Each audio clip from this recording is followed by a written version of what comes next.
Hello दोस्तों, आप सभी का स्वागत है आपके अपने चैनल जॉब जॉय में। तो दोस्तों, जैसा कि आप सभी को पता है, एसएससी एमटीएस भर्ती 2024 का जो एग्ज़ाम था ऑफिशियली तो आपका 14 नवंबर को यहाँ पे एग्ज़ाम कंप्लीट हो चुका था। लेकिन दोस्तों, जो पूर्णिया सेंटर का जो एग्ज़ाम यहाँ पे कैंसिल हुआ था, तो उसका एग्ज़ाम यहाँ पे रिशेड्यूल हुआ था 19 नवंबर को। तो दोस्तों 19 नवंबर को ऑफिशियली आपका एग्ज़ाम यहाँ पे कंडक्ट करवा लिया गया था, वो वाला एग्ज़ाम। फिर दोस्तों उसके बाद में यहाँ पे जो आंसर की यहाँ पे इसकी जारी की गई थी, तो दोस्तों आंसर की जारी होने के बाद में सभी कैंडिडेट ने अपना रॉ स्कोर यहाँ पे कैलकुलेट कर लिया होगा, जिन भी कैंडिडेट ने एग्ज़ाम दिया था। अब दोस्तों रॉ स्कोर कैलकुलेट करने के बाद में जितने भी कैंडिडेट का डेटा हमारे पास प्राप्त हुआ है और जितनी भी हमें जानकारी प्राप्त हुई है जो रॉ स्कोर के बारे में, तो दोस्तों उसके आधार पर हम इस वीडियो में बात करने वाले हैं कि expected safe score category wise यहाँ पे कितना हो सकता है और नॉर्मलाइजेशन से किस शिफ्ट को यहाँ पे फ़ायदा मिलने वाला है, कौन सी शिफ्ट को यहाँ पे नुकसान होने वाला है, कितने कैंडिडेट ने यहाँ पे एग्ज़ाम दिए, कितनों ने स्किप कर दिया है। साथ ही हम बात करने वाले हैं वैकेंसीज बढ़ने को लेके क्या अपडेट यहाँ पे अभी तक एसएससी की तरफ से हैं। तो दोस्तों पूरी जानकारी के लिए वीडियो को अंत तक जरूर देखें, वीडियो को बिल्कुल भी स्किप ना करें। और दोस्तों अगर इससे पहले आप हमारे चैनल पर पहली बार विजिट कर रहे हों तो सभी सरकारी भर्तियों की लेटेस्ट और ऑथेंटिक अपडेट्स पाने के लिए हमारे चैनल को जरूर सब्सक्राइब करें, साथ ही बेल आइकन को भी प्रेस कर लें जिससे आने वाली वीडियोज़ की नोटिफिकेशन आपको समय पर मिलती रहे। तो दोस्तों बात कर लेते हैं एसएससी एमटीएस भर्ती 2024 की एक्सपेक्टेड कट ऑफ के ऊपर ये वीडियो टोटली बेस रहेगी। तो दोस्तों एक्सपेक्टेड कट ऑफ किसी एग्ज़ाम का डिपेंड करता है कि वैकेंसीज़ यहाँ पे कितनी है, वैकेंसीज़ के साथ साथ कितने फॉर्म यहाँ पे लगे थे वैकेंसीज़ के लिए, और दोस्तों जितने फॉर्म लगे थे उनमें से कितने कैंडिडेट ने यहाँ पे एग्ज़ाम दिया है, और साथ ही पेपर का डिफ़िकल्टी लेवल किस तरीके का रहा है। तो ये सब चीज़ें कट ऑफ इन सभी चीज़ों पे डिपेंड करता है। तो दोस्तों सबसे पहले तो हम बात कर लेते हैं वैकेंसीज़ की। तो दोस्तों एसएससी एमटीएस भर्ती में आपकी दो तरीके की वैकेंसीज़ होती हैं। पहली होती है आपकी एमटीएस की वैकेंसी, जिसमें कि इस बार की वैकेंसीज़ की संख्या देखी जाए 6144 थी। फिर दोस्तों दूसरी तरीके की आपकी पोस्ट होती हैं, वो हवलदार की पोस्ट होती हैं। तो दोस्तों इसकी वैकेंसीज इस बार 3439 थी। अब दोस्तों ओवरऑल टोटल करके देखा जाए तो 9583 वैकेंसीज टेंटेटिवली अभी एसएससी एमटीएस भर्ती 2024 में आपके रहने वाली हैं। अब दोस्तों इतनी वैकेंसीज जब थी तो दोस्तों इस पे total number of application form इस बार चौंका देने वाला आंकड़ा सामने आया था। 57 लाख से ज़्यादा आवेदन इस बार एसएससी एमटीएस भर्ती 2024 के लिए यहाँ पे लगाए गए थे। अब दोस्तों 57 लाख अपने आप में एक बहुत बड़ी संख्या होती है और उसी के आधार पर एग्ज़ाम्स को शेड्यूल करना पड़ता है। तो दोस्तों ओबियसली जब इतनी बड़ी संख्या में यहाँ पे एग्ज़ाम फॉर्म आए थे तो एग्ज़ाम आपका लंबा चलने वाला था, और दोस्तों ठीक वैसा ही हुआ।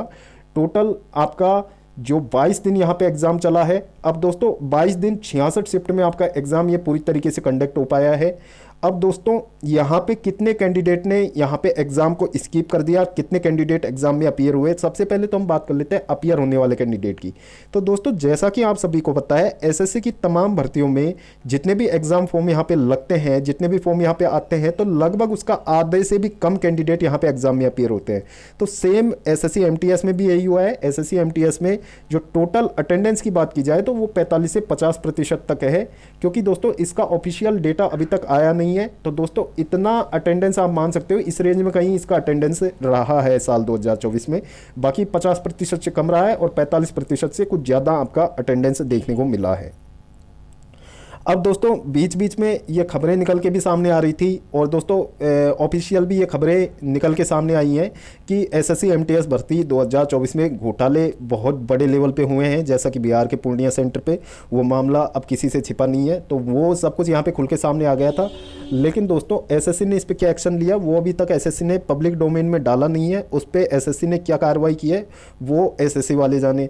लेकिन दोस्तों पेपर का लेवल यदि हम बात करें तो यहाँ पे हम रैंक मित्रा के ऑफिशियल डेटा के आधार पर यहाँ पे शिफ्ट वाइज एवरेज स्कोर की बात कर लेते हैं कि किस शिफ्ट का पेपर यहाँ पे सबसे हार्ड रहा था और किस शिफ्ट का पेपर यहाँ पे सबसे इजी रहा था। तो दोस्तों सबसे पहले हम बात कर लेते हैं यहाँ पे जो आपका 30 अक्टूबर की डेट का जो सेकंड शिफ्ट था दोस्तों, आप इसको जूम करके देख सकते हैं। 30 अक्टूबर की डेट का यहाँ पे जो सेकंड शिफ्ट था उसका एग्ज़ाम दोस्तों उसका देखा जाए तो सबसे हार्ड पेपर इस बार का यहाँ पे रहा है।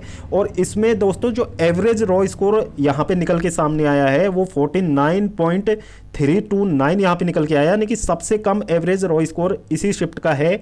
30 अक्टूबर यहाँ पे 30 अक्टूबर की जो सेकंड शिफ्ट थी वो सबसे हार्ड शिफ्ट इस बार की रही है। और दोस्तों 1449 कैंडिडेट का डेटा जो रैंक मित्रा के पास आया था बिल्कुल ऑथेंटिक डेटा है, क्योंकि दोस्तों आंसर की के यूआरएल से ही ये सारा डेटा निकल के सामने आता है, मार्क भी उसी के आधार पर कैलकुलेट होते हैं, तो बिल्कुल ऑथेंटिक डेटा है। तो दोस्तों इसके आधार पर सबसे जो हार्ड शिफ्ट थी साल 2024 की वो यहाँ पे 30 अक्टूबर की सेकंड शिफ्ट रही है। उसके बाद में दोस्तों आप देख सकते हैं कि शिफ्ट वाइज आपका किस शिफ्ट में यहाँ पे एग्जाम था और शिफ्ट वाइज यहाँ पे एवरेज रॉ स्कोर यहाँ पे दिखाया हुआ है, और दोस्तों कितने कैंडिडेट का डेटा यहाँ पे प्राप्त हुआ है वो भी यहाँ पे सामने दिखाया हुआ है। तो दोस्तों आप देख सकते हैं कि आपका एग्जाम किस शिफ्ट में था, तो उस आधार पे आप अंदाज़ा लगा सकते हैं कि नॉर्मलाइजेशन में आपकी शिफ्ट को कितना यहाँ पे फ़ायदा होगा, कितना नुकसान होगा। बाकी जो यहाँ पे 30 सितंबर की जो पहली शिफ्ट थी वो यहाँ पे सबसे इजी शिफ्ट देखने को मिली है, जिसका एवरेज रॉ स्कोर 80.06 यहाँ पे 016 यहाँ पे निकल के सामने आया है। तो दोस्तों सबसे ज़्यादा एवरेज रॉ स्कोर इसी शिफ्ट का यहाँ पे निकल के आया है, और 1900 कैंडिडेट के डेटा के आधार पर ये एवरेज रॉ स्कोर यहाँ पे निकाला गया है। तो दोस्तों पेपर का लेवल आप देख सकते हो, पेपर के लेवल में जो सबसे हार्ड शिफ्ट यहाँ पे रही थी वो 30 अक्टूबर की रही थी, और सबसे ईजी शिफ्ट यहाँ पे आप देख सकते हो 30 सितंबर की रही थी। अब दोस्तों आप देख सकते हैं इसमें आपकी एग्जाम की शिफ्ट में थी, उसके आधार पर आप देख सकते हैं जो हार्ड शिफ्ट थी उसको नॉर्मलाइजेशन का यहाँ पे अच्छा खासा फायदा मिलेगा, बाकी जो इजी शिफ्ट थी उसको यहाँ पे नुकसान उठाना पड़ सकता है। अब दोस्तों नॉर्मलाइजेशन में कितने मार्क्स यहाँ पे इंक्रीज हो सकते हैं, तो दोस्तों हाल ही में आपने देखा होगा एसएससी सीजीएल भर्ती 2024 टीयर 1 का यहाँ पे रिजल्ट घोषित हुआ है। तो दोस्तों एसएससी सीजीएल भर्ती में 17,500 वैकेंसीज आपकी थी, और दोस्तों लगभग 10 गुना के आसपास कैंडिडेट यहाँ पे टीयर 2 के लिए शॉर्टलिस्ट किए गए हैं। अब दोस्तों उसमें कट ऑफ आप देख सकते हैं कि 170 तक कट ऑफ यहाँ पे टच कर गया है। तो दोस्तों कंपटीशन का लेवल आप देख सकते हो, और आफ्टर नॉर्मलाइजेशन कितने मार्क्स या आफ्टर नॉर्मलाइजेशन की कट ऑफ है, अब कितने मार्क्स वहाँ पे इंक्रीज हुए हैं। तो दोस्तों कई कैंडिडेट के 25 से 26 मार्क्स तक यहाँ पे इंक्रीज हुए हैं। और एसएससी में ऐसा ही होता है, जिसमें हार्ड शिफ्ट में जिन भी कैंडिडेट का यहाँ पे एग्जाम होता है तो दोस्तों उनके 20-20 25-25 यहाँ तक कि 30-30 नंबर भी यहाँ पे इंक्रीज हो जाते हैं। तो दोस्तों इंक्रीमेंट इतना हो सकता है, बाकी ये नहीं कह सकते कि कितना यहाँ पे इंक्रीमेंट हो सकता है, लेकिन दोस्तों हार्ड शिफ्ट वालों का अच्छा खासा यहाँ पे इंक्रीमेंट होने की संभावना है। अब दोस्तों यहाँ पे बात कर लेते हैं वैकेंसीज़ को लेके, क्योंकि दोस्तों कट ऑफ आपकी वैकेंसीज़ पे भी यहाँ पे डिपेंड करती है। तो दोस्तों इनिशियली तो 9,583 वैकेंसीज आपकी अभी तक एसएससी एमटीएस भर्ती में है। अब दोस्तों उम्मीद यह है कि आपकी वैकेंसीज यहाँ पे इंक्रीज़ भी हो सकती हैं। तो दोस्तों इतनी ज़्यादा भी वैकेंसीज यहाँ पे इंक्रीज़ नहीं होंगी, 1,000-2,000 वैकेंसीज इंक्रीज़ होने के चांसेस नहीं है। तो दोस्तों ये वैकेंसीज बढ़ के आपकी 10,000 के आसपास यहाँ पे वैकेंसीज हो सकती हैं, बाकी इससे ज़्यादा बढ़ोतरी आपको देखने को नहीं मिलेगी वैकेंसीज में। अब दोस्तों इन तमाम बिंदुओं पे हमने बात कर ली है। अब दोस्तों हम बात कर लेते हैं कैटेगरी वाइज सेफ स्कोर की। यहाँ पे कैटेगरी वाइज रॉ स्कोर के बेसिस पे हम बात करेंगे कि कितना स्कोर आपका होना चाहिए जिससे कि आप अपने आप को सेफ मान सकें, क्योंकि दोस्तों कंपटीशन का लेवल तो आप देख ही सकते हैं। जैसा कि एसएससी सीजीएल का रिजल्ट अभी जारी हुआ है तो कट ऑफ एक्सपेक्टेशन से कहीं ज़्यादा चला जाता है। बाकी एक रफ आइडिया कट ऑफ का हम आपको देना चाहते हैं और रॉ स्कोर के बेसिस पे हम आपको आइडिया देते हैं। तो दोस्तों यूआर कैटेगरी में यदि कैंडिडेट का स्कोर 120 से 130 के बीच में, यदि इस रेंज में कैंडिडेट का रॉ स्कोर यहाँ पे बन रहा है तो अपने आप को सेफ मान सकते हैं। आपके सिलेक्शन के चांसेस रहेंगे यदि इतना रॉ स्कोर आपका बन रहा है। अब इसके बाद में दोस्तों ओबीसी कैटेगरी की बात की जाए तो दोस्तों यूआर और ओबीसी की कट ऑफ में ज़्यादा फर्क देखने को नहीं मिलता है। आफ्टर नॉर्मलाइजेशन भले ही ये फर्क आपको 4 से 5 या फिर 5 से 7 नंबर का देखने को मिल जाए, लेकिन दोस्तों यदि रॉ स्कोर के बेसिस पे बात की जाए तो ओबीसी में भी 120 से 130 तक यदि आपका रॉ स्कोर यहाँ पे बन रहा है तो दोस्तों आप अपने आप को सेफ मान सकते हो।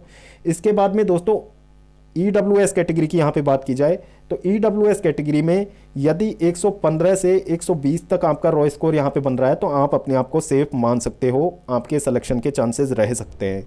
इसके बाद में दोस्तों यहाँ पे एससी कैटेगरी की बात की जाए तो दोस्तों एससी कैटेगरी की बात करते हैं तो एससी कैटेगरी में यदि आपके 110 से 117 के रेंज में आपका स्कोर बन रहा है रॉ स्कोर, तो दोस्तों आप अपने आप को सेफ मान सकते हैं, आपके सिलेक्शन के चांसेस यहाँ पे रहने वाले हैं। फिर दोस्तों एसटी कैटेगरी की बात कर ली जाए तो एसटी कैटेगरी में यदि आपका रॉ स्कोर 105 से 112 की रेंज में आसपास, इसके आसपास या इस रेंज में आपका रॉ स्कोर बन रहा है, तो दोस्तों आप अपने आप को सेफ मान सकते हो, आपके सिलेक्शन के चांसेस रहेंगे इस बार।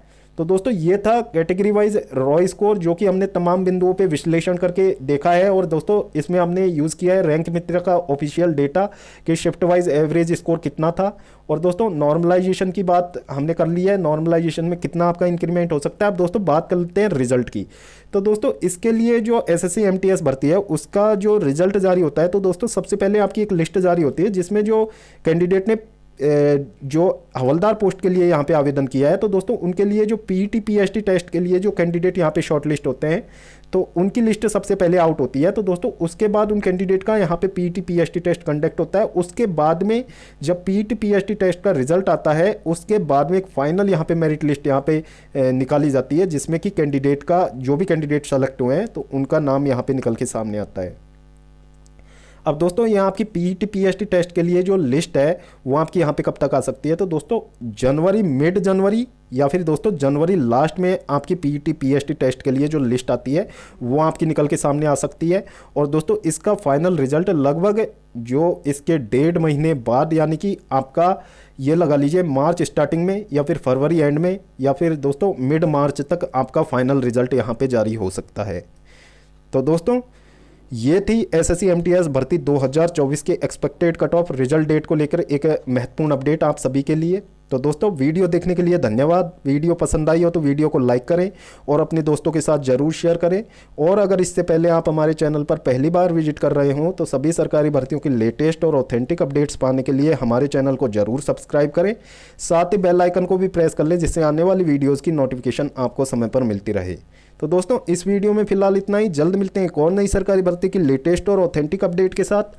तब तक के लिए स्वस्थ रहें, तंदुरुस्त रहें और अपनी फ्यूचर एग्जाम्स की प्रिपरेशंस को जारी रखें।